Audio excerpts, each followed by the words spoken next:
ശ്രീമാത്രേ നമഃ. എല്ലാവർക്കും നമസ്കാരം.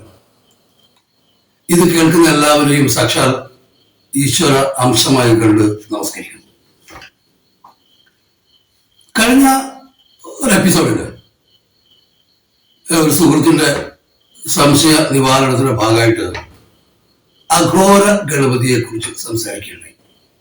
അഘോര ഗണപതി ദീക്ഷിതർക്ക് അല്ലെങ്കിൽ സാധകർക്ക് മാത്രം പ്രാപ്യമായ ഒന്നാണെന്നൊക്കെ പറയുണ്ടായി. അപ്പൊ എന്തുകൊണ്ട് ഗണപതിയെ കുറിച്ച് പറയുന്നില്ല എന്ന്, മറ്റു ഗണപതി ഭാവങ്ങളെ കുറിച്ച് പറയുന്നില്ല എന്ന് വളരെ അടുത്ത ചില സുഹൃത്തുക്കൾ ചോദിച്ചുകൊണ്ടാണ് ഈ വീഡിയോ. ഗണപതി അല്ലെങ്കിൽ ഗജാനനൻ, വിഘ്നേശ്വരൻ എന്നൊക്കെ വിളിക്കുന്ന ഗണപതി നമ്മൾ ഏതൊരു കാര്യത്തിന്റെയും തുടക്കം, എന്തൊരു കാര്യം തുടങ്ങുമ്പോൾ, വിദ്യ തുടങ്ങുമ്പോൾ അല്ലെങ്കിൽ യാഗങ്ങൾ തുടങ്ങുമ്പോഴാവട്ടെ, ഏതൊരു കാര്യത്തിന്റെയും തുടക്കം അത് സാധാരണ ആരാധനയിലും താന്ത്രിക ആരാധനയിലും ഒക്കെ ഗണപതിയാണ് പ്രഥമ ഗണനീയനായ ദേവത. നിർവിഘ്നം ഗുരുദേ ദേവ, വിഘ്നമില്ലാതെ ഇത് തുടരാൻ വേണ്ടി അങ്ങയുടെ അനുഗ്രഹം വേണമെന്ന് പറഞ്ഞ് സാക്ഷാൽ ഗണപതിയോട് നമ്മൾ പ്രാർത്ഥിക്കണം. മറ്റു ചിലർക്ക് ഗണപതിയുടെ രൂപം ഒരു തമാശ നിറഞ്ഞ രൂപമാണ്. ചെറിയ കണ്ണുകൾ, വലിയ ചെവി, തുമ്പിക്കൈ, ഒറ്റക്കൊമ്പ്, വലിയ വയറ് ഒക്കെ ആയിട്ട് വരും. സത്യത്തിൽ നമ്മുടെ ഭാരതീയ ദേവതാ രൂപങ്ങൾ, ദൈവമല്ല ഞാൻ പറഞ്ഞത്, ദേവതാ രൂപങ്ങൾ, അത് സാധാരണക്കാർക്ക് മനസ്സിലാവാൻ വേണ്ടി ആണ് ഇത്തരം രൂപങ്ങളിലേക്ക് നമ്മൾ ഈശ്വര സങ്കല്പം ഒതുക്കിയിട്ടുള്ളത്. ഗണപതി എന്ന് പറഞ്ഞാൽ അങ്ങനെയാണോ വെച്ചാൽ അങ്ങനെയല്ല. ഗണപതിയെ ഗം എന്നുള്ള ഒറ്റ ബീജാക്ഷരം കൊണ്ട് എന്താണ് ഗണപതി എന്നൊരു സാധകനും ഒരു താന്ത്രികമാണ്. പക്ഷെ നമ്മളിവിടെ വെച്ചിരിക്കുന്ന ഗണപതിയുടെ രൂപങ്ങള് അല്ലെങ്കിൽ ഗണപതിയുടെ ഭാവങ്ങളൊക്കെ ഇതൊരു ഗണപതി രഹസ്യമാണ്. എല്ലാ ദേവതകൾക്കും അതുണ്ട്. അപ്പൊ നമുക്കറിയാം വിദ്യയുടെ അതിദേവതയായ സരസ്വതി. സരസ്വതി എന്ന് പറയുമ്പോൾ സംഗീതത്തിന്റെയും സാഹിത്യത്തിന്റെയും അതിദേവതയാണ്. സംഗീതം അഭി സാഹിത്യം സരസ്വസ്യ സ്ഥലദ്വയം ഏകമാപാധമധുരം അന്യത്ത് ആലോചന. സംഗീതത്തിന്റെയും അക്ഷരത്തിന്റെയും പാട്ടിന്റെയും ഒക്കെ അതിദേവതയായ അമ്മ ഇരിക്കുന്നത് താമരപ്പൂവിലാണ്. നമ്മളെ യുക്തി നമ്മൾ പറയുന്നത് ഒരു താമരപ്പൂവില് ഒരു വണ്ട് വന്നിരുന്നാൽ തകർന്നു പോകുന്ന താമരപ്പൂവില് എങ്ങനെ നിങ്ങളെ പറയുന്ന ഇതിന്റെ ഒക്കെ അതിദേവതയായ സരസ്വതി ഇരിക്കുന്നു. അമ്മ ധരിച്ചിരിക്കുന്നത് വെള്ള വസ്ത്രം.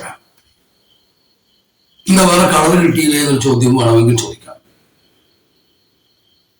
യാ കുന്ദേന്ദു തുഷാരഹാരധവളാം യാ ശുഭ്രവസ്ത്രാവൃതം യാ വീണാവര ദണ്ഡമണ്ഡിതകര വാ ശ്വേതപത്മാസനം. ഇത് ഈ വീണയുമായി അമ്മ ഇരിക്കുന്നത് വെള്ള വസ്ത്രം ധരിച്ചിട്ടാണ്. എന്താണ് വെള്ള? Why white? ഒറ്റ ഉത്തരവേ ഉള്ളൂ. Knowledge is light and light is white. അറിവ് എന്ന് പറയുന്നത് പ്രകാശമാണ്. പ്രകാശത്തിന് നിറം വെള്ളയാണ്, ധവളപ്രകാശം. അമ്മ താമരപ്പൂവിൽ ഇരിക്കുന്നു എന്ന് പറയും. താമരപ്പൂവിൽ ഒരു വസ്തു ഇരിക്കണമെങ്കിൽ വളരെ നേരിയ സംഭവമാണ്. താമരയുടെ തണ്ട്, മൃണാള തന്തു എന്നൊക്കെ പറയും, മൃണാളത്തന്തു. ഇത് പൊട്ടിപ്പോകാതെ ഒരു വസ്തുവിന്, ആ താമരപ്പൂവിന് ഉൾക്കൊള്ളാൻ കഴിയണമെങ്കിൽ തീർച്ചയായിട്ടും ആ വസ്തു ഒരു ഭാരം ഉണ്ടാകാൻ പാടില്ല. ഒരു മനുഷ്യൻ അനുഭവിക്കുന്ന ഏറ്റവും വലിയ ഭാരം അത് അയാളുടെ തലയിൽ വെച്ചിരിക്കുന്ന കെട്ടിന്റെ ഭാരമല്ല, അത് അയാളുടെ മേലെയുള്ള കടങ്ങളുടെ ഭാരമല്ല, അയാളുടെ കുടുംബ പ്രശ്നങ്ങളുടെ ഭാരമല്ല, അയാളുടെ ഞാൻ എന്ന ഭാവത്തിന്റെ ഭാരമാണ്. അഹം എന്നൊരു ബോധമുണ്ട്. അഹം എന്ന് പറഞ്ഞൊരു ഭാവമുണ്ട്. അഹം എന്ന് പറഞ്ഞൊരു ബോധമല്ല. അഹം എന്ന് പറഞ്ഞാൽ ഈ ഒരു ഭാവം, ഞാൻ ബ്രഹ്മമാണ്, അഹം ബ്രഹ്മാസ്മി എന്ന് പറഞ്ഞ മഹത്തായ ബോധത്തിലേക്ക് എത്തുമ്പോൾ ഞാൻ ബ്രഹ്മമാണെങ്കിൽ നീയും ബ്രഹ്മമാണ് എന്ന് തിരിച്ചറിവിലേക്ക്. ഞാൻ ബ്രഹ്മമാണെങ്കിൽ എൻ്റെ ചുറ്റും കാണുന്ന പിപീലികാന്തം വരെ, പല്ലി, പുഴു, പിപീലികാന്തം ഒക്കെ സാക്ഷാൽ ഈശ്വരന്റെ ഭാഗമാണെന്നും അത് ആ മഹാബ്രഹ്മത്തിന്റെ ഭാഗമാണെന്നും, അപ്പൊ ഞാനും ഈശ്വരനും ഉറുമ്പും ഒക്കെ ഒന്നാണെന്നുമുള്ളൊരു വലിയ ബോധത്തിലേക്ക് ഭാവത്തിലേക്കല്ല, ബോധത്തിലേക്ക്. അതാണ് അഹംഭാവവും അഹംബോധവും തമ്മിൽ വ്യത്യാസം. അപ്പൊ അമ്മയ്ക്ക് ഞാനെന്നുള്ള ഭാവമില്ല എന്നുള്ളത് കൊണ്ട് തന്നെ താമരപ്പൂലിരിക്കാൻ കഴിയും. നമ്മൾ പറഞ്ഞു വന്നത് ഗണനാഥനെ കുറിച്ചാണ്, ഗണപതിയെ കുറിച്ചാണ്. ഗണപതിയെ കുറിച്ച് ഒരു എപ്പിസോഡല്ല, ഇനിയും ഒരുപാട് പറയാനുണ്ട്. ഗണപതിക്ക് എന്തുകൊണ്ടാണ് കറുക ഇഷ്ടമാവുന്നത്, ഗണപതിയുടെ മറ്റ് ഭാവങ്ങൾ എന്താണ്. ബാലഗണപതിയുണ്ട്, നൃത്ത ഗണപതിയുണ്ട്, വീരഗണപതിയുണ്ട്, സിദ്ധി ഗണപതിയുണ്ട്, ബുദ്ധി ഗണപതിയുണ്ട്, ഒരുപാട് ഗണപതി ഭാവങ്ങൾ. അതിനെ കുറിച്ചൊക്കെ മഹാഗണപതിയുണ്ട്. അതൊക്കെ നമുക്ക് വഴിയെ പറഞ്ഞു പോകാം. നമുക്ക് ആദ്യം ഗണപതി രഹസ്യം ഒന്ന് പറയാം. എന്താണ് ഗണപതി? ഗണപതിയുടെ കൊച്ചു കണ്ണുകൾ, കുറുകിയ കണ്ണുകൾ, ഇത് അർത്ഥാക്കുന്നത് ഏതൊരു കാര്യത്തെയും വളരെ സൂക്ഷ്മമായി നിരീക്ഷിക്കാനുള്ള കഴിവാണ്. അതൊരു മനുഷ്യനുടെ കഴിവാണ്. ഏതൊരു കാര്യത്തെയും വളരെ സൂക്ഷ്മമായി നിരീക്ഷിക്കാനുള്ള കഴിവ്. പലപ്പോഴും നമ്മൾ അനുഭവിക്കുന്ന ഒരു പ്രശ്നം, നമ്മൾ പറയുന്ന കാര്യങ്ങൾ മറ്റുള്ളവർ കേൾക്കുന്നില്ല എന്നുള്ളത്. എന്റെ ദുഃഖങ്ങൾ, എന്റെ പ്രശ്നങ്ങൾ, എന്റെ സന്തോഷങ്ങളൊക്കെ ഒരാളോട് പറയുമ്പോൾ അയാൾക്ക് കേൾക്കാൻ ടൈം. അങ്ങനെ സമയമില്ലാത്തൊരു കാലത്ത് ജീവിച്ചുകൊണ്ടിരിക്കുക. സമയമേ ഇല്ല, ആർക്കുമില്ല. തിരക്കിട്ട് പോകുന്ന ജീവിതമാണ്, തിരോധാന അവസ്ഥയാണ്. അത് വേറൊരവസ്ഥയിൽ പറയാം. ഓം തിരോധാനകരീശ്വരി എന്ന ലളിതാ സഹസ്രനാമത്തില് അമ്മയെ കുറിച്ച് പറയുന്നത് എന്തിനാണെന്നൊക്കെ നമുക്ക് പിന്നീട് പറയാം. അപ്പൊ ഒന്നും കേൾക്കാൻ സമയമില്ല. ഒരാള് ഒരു ഗുഡ് ലിസണർ ആയാൽ, ഒരു നല്ല കേൾവിക്കാരനായാൽ, അയാളുടെ അടുത്ത് നിൽക്കുന്ന ഒരാളുടെ പ്രശ്നങ്ങളുടെ പകുതി കുറയും. ഈ ഗണപതിയുടെ ചെവികൾ വളരെ വലുതാണ്. ഈ വലിയ ചെവി എല്ലാം കേൾക്കാനുള്ള കാത് എന്നൊരു പ്രതീകമാണ്. നല്ല വാർത്തകൾ കേൾക്കാനുള്ള വലിയ കാത്, കാര്യങ്ങളെ സൂക്ഷ്മമായി കാണാനുള്ള കുറുകിയ കണ്ണുകൾ, എല്ലാത്തിനെയും ആവാഹിക്കാനാവുന്ന വലിയ വയറ്, ലംബോദരൻ, വലിയ വയറ് അല്ലേ? പിന്നെയോ കർമ്മം ചെയ്യാൻ ഉള്ള തുമ്പിക്കൈ. ഗണപതിയുടെ വായ നിങ്ങൾ കണ്ടിട്ടുണ്ടോ?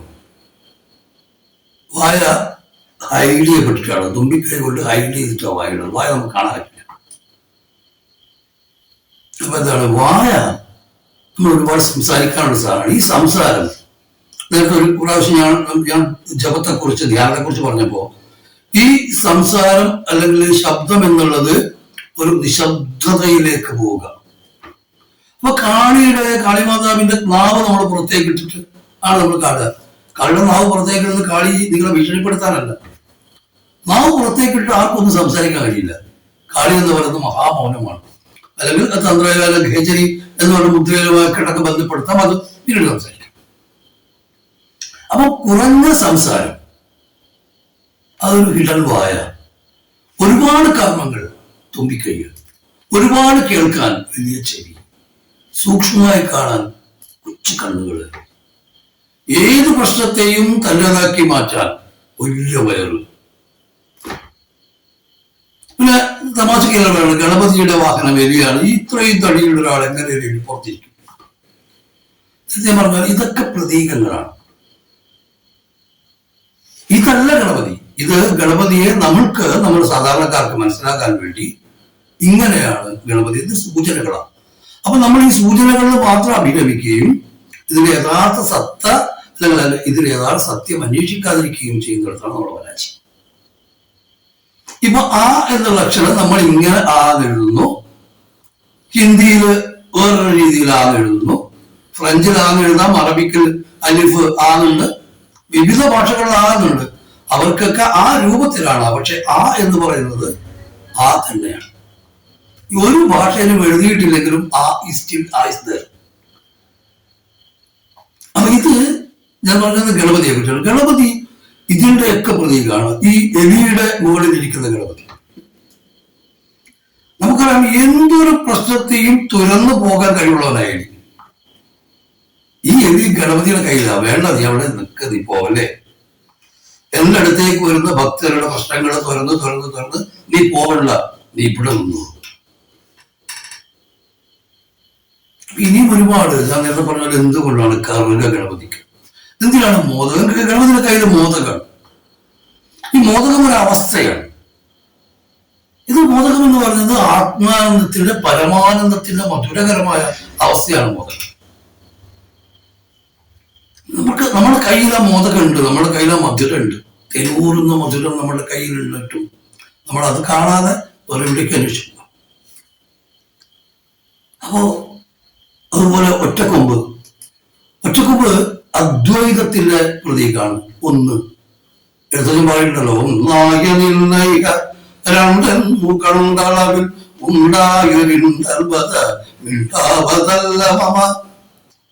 ഇതൊക്കെ ഒന്നാണ്. 1000 പക്ഷികൾ പാറിപ്പറന്നാലും ആകാശമൊന്നു തന്നെ എന്ന് പറയുന്നത് പോലെ ഒക്കെ വേദങ്ങളുണ്ടാവാം, ഉപനിഷത്തുകളുണ്ടാവാം, പുരാണങ്ങളുണ്ടാവാം, ശ്രുതികളുണ്ടാവാം, സ്മൃതികളുണ്ടാവും, മറ്റ് മതങ്ങളുടെ വേദഗ്രന്ഥങ്ങൾ പോലും ഉണ്ടാവും. ഇതൊക്കെ എത്തിച്ചേരുന്നത് ഒരു പരകോടിയിലേക്കാണ്, ഒരു ബ്രഹ്മത്തിലേക്കാണ്, ഒരു ചൈതന്യത്തിലേക്കാണ്. ഇന്ന് ഒരുപാട് സംസാരിച്ചെന്ന് തോന്നുന്നു. ഗണപതിയെ കുറിച്ച് ഇനിയും നമുക്ക് സംസാരിക്കാം. ഗണപതിയെ കുറിച്ച്, ദൈവീഭാവങ്ങളെ കുറിച്ച്, മനുഷ്യരെ കുറിച്ച്, നമ്മളുടെ ഉള്ളിലുള്ള ഈശ്വരൻ എന്ന് പറഞ്ഞ പല ചൈതന്യത്തെ കുറിച്ച്, അതിലുപരി പരയെ കുറിച്ച്, ശ്രീവിദ്യയെ കുറിച്ചൊക്കെ നമുക്ക് സംസാരിക്കാനുണ്ട്. അങ്ങനെയാണെങ്കിൽ നമുക്ക് ഇവിടെ കൂടിക്കോളൂ, നമുക്ക് ഇനിയും സംസാരിക്കാം. ഈ വീഡിയോ ഇഷ്ടമായെങ്കിൽ നിങ്ങളത് ഇതുപോലെ ചിന്തിക്കുന്ന, സത്സംഗം ആഗ്രഹിക്കുന്ന, ഇഷ്ടമുള്ളവരിലേക്ക് ഇത് ഷെയർ ചെയ്ത് കൊടുക്കുക. ഇത് സബ്സ്ക്രൈബ് ചെയ്യുക. ഞാൻ പൊതുവെ മറ്റു വീഡിയോകൾ സബ്സ്ക്രൈബ് ചെയ്യാൻ പറയാറില്ല.